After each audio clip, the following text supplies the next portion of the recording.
magtitipon kung wala ang ating Panginoong Yesus, ang kanyang banal na presensya, ang banal na Espiritu. Salamat, Ama. Tawagin po natin ang ating pastora.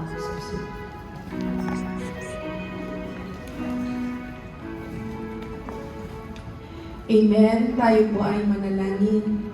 Opo, Lord, kung wala ang iyong pangalan, ay hindi namin mararanasan ang iyong presensya. Salamat po, Jesus, at maraming salamat sa Holy Spirit na nandito po sa aming kalagitnaan. Salamat po mula sa kanina, umpisa, ang kagalakan ay pinagdaloy mo, ibinuhos mo po sa amin. Kaya Lord, salamat po dahil kung wala ang banal na Espiritu Santo at ang iyong pangalan, ang pangalan Panginoon Jesucristo, ay hindi po namin ito lahat kaya. Dahil wala kaming magagawa kung kami ay hiwalay sa iyo, Panginoon. Kaya Lord, salamat po sa mga awitin na ito at sa mga salita mo, lalong-lalo na po Lord, sa pangalan mo.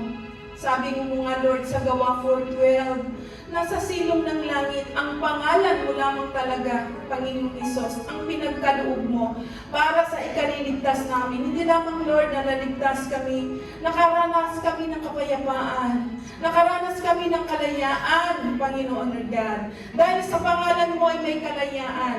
Dahil sa pangalan mo, Panginoon God, Ama, ay nandoon ang kapangyarihan, Panginoon God. Kaya maraming salamat po, Lord, Ama. Hindi namin alam na kung anong day o buwan ikaw pinanganak. Lord, bagamat sinabi mo ay panahon ng taglamig, Panginoon.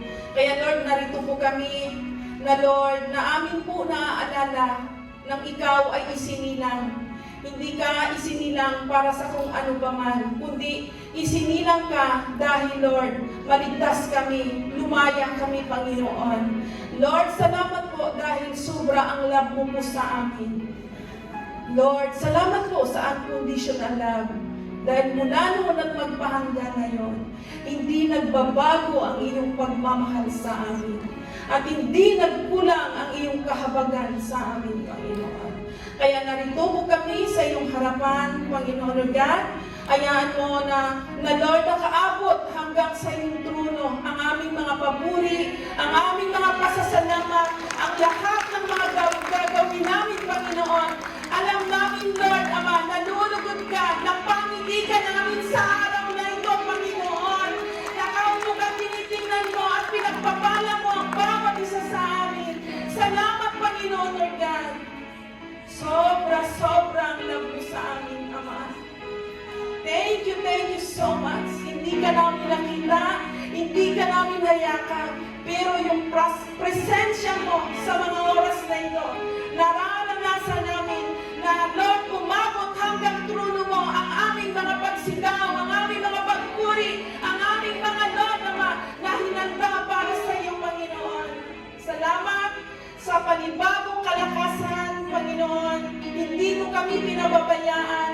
Salamat sa lakas na nagmumula sa iyo. Hindi namin kayang lahat ng ito. Kundi Lord, Ama, nagmula sa iyo. Salamat sa kapangyarihan ng iyong pangalan. Nakakakuha kami ng kalakasan, Panginoon, Lord God. At patuloy kami nakakaharap, Panginoon, Lord God. Dahil sa kagandahang loob mo lahat ito, Lord. Dahil sa biyaya mo lamang, kami, Lord, ay patuloy na nakakatawag sa iyo ng Ama namin sa langit. Kaya Lord, sa araw na ito, Lord Ama, maging man Lord ang gagawin ay nandun na po Lord ang pagsama mo, lalong-lalo na po Lord sa Word of God na amin po mapakinggan sa mga oras na ito. Itago mo po siya sa iyong likuran. Lord, hayaan mo, Ama, ang mga salita mo ang mamumutawi sa kanyang mga bibig at mga labi. Hawakan mo kanyang isip, puso, mata, lahat ng bahagi ng kanyang katawan at itago mo siya sa iyong likuran, Panginoon. Lord, ang mga salita mo, Ama, sabi mo nga, Mateo 4:4, hindi naman kami nabubuhay sa mga tinapay, kundi sa mga salita na namumutawi sa iyong bibig. Gagamitin mo lamang siya bilang isang instrumento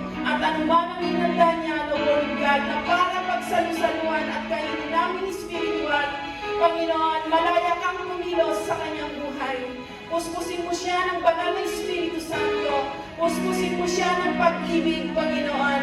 At itago mo siya sa iyong likuran. Maraming salamat sa kanyang buhay, sa aming Pastora Lizelle na magpapahayag ng iyong mga salita at kami rin po ng mga makikinig. Lord, Ama, ay aming mabuksan ang aming mga espiritual na mata, puso, isip at pagkaunawa. Dahil ang salita mong ito ay masigit pa ito sa anumang kayamanan. Itago namin ito sa aming mga puso at iingatan namin ito, Panginoon. Maraming salamat, pinagbala mo ang bawat mga puso at isip namin. Pagpalain mo ang lahat ng aming gagawin. At Lord, Ama, maraming salamat, manahan ka. Maraming salamat sa milyon-milyon na mga anghel na kasama namin sa mga oras na ito, Panginoon.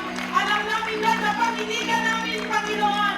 Lord, natutuwa ka, nagagalak ka, na kami ang magpulit magsamba sa Espiritu at sa katotohanan, Panginoon.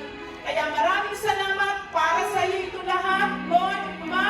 Tago mo lamang kami sa iyong likuran dahil alam naman namin, Lord, na ang amin naman talagang mga buhay ay nakatago na sa iyo, Panginoon. Kaya, Lord, ikaw ang maging sentro sa lahat ng aming mga pagpupuy na ito, mga gagawin. It's all about you, Jesus. It's all about you, Jesus. It's all about you, Jesus. Ikaw palagi ang maging sentro sa aming mga puso, sa aming mga isipan. Thank you, Father. Thank you, Holy Spirit, para sa lahat ito, Lord.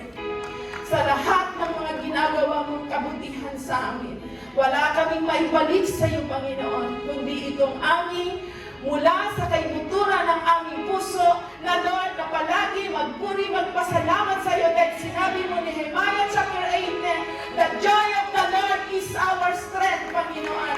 Maraming salamat po, Lord. Salamat po. Balot kami lahat ng iyong banal na dugo, banal na Espiritu Santo at malaya ka sa aming mga buhay, Panginoon. Salamat, Ama. Ito po ang aming samot dalangin sa pangalan ng aming Panginoong Jesucristo. In Jesus' mighty name I pray. Amen. Amen.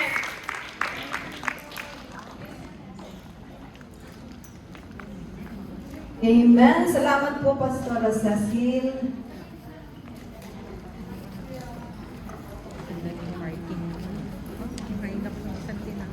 Okay po, tayo po ay maupo. Tayo po may na-bless.